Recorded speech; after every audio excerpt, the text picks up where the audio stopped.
I told you about one of the greatest men of God I fear, that I was privileged to see in my time. God's servant, Prophet TB Joshua of blessed memory.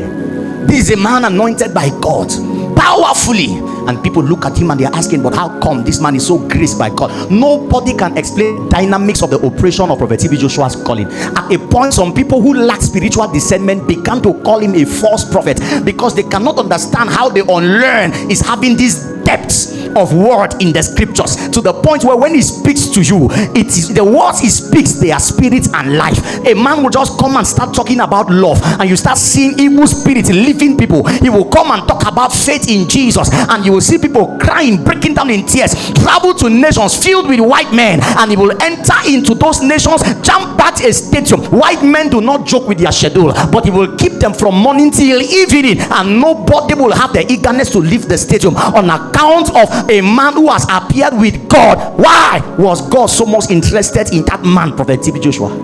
He had the spirit of brokenness. When it comes love, you see love.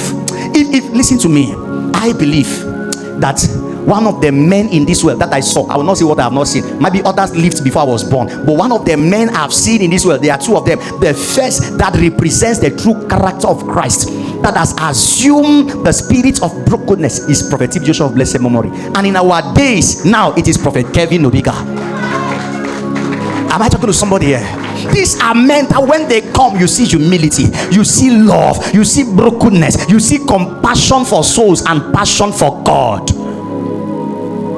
Then some people will rise and they say Prophet TB Joshua is fake. Then I ask, with all your depth in God's word, how come you lacked discernment to see that this man is of God?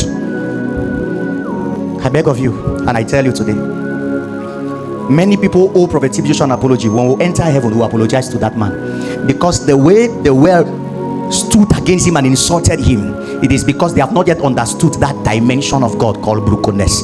So the insult rained down on Prophet TB Joshua was based on the ignorance of the world in the aspects of brokenness, because if the world knew what it meant to be meek in spirit, they will never insult him. So they saw a dimension that was strange.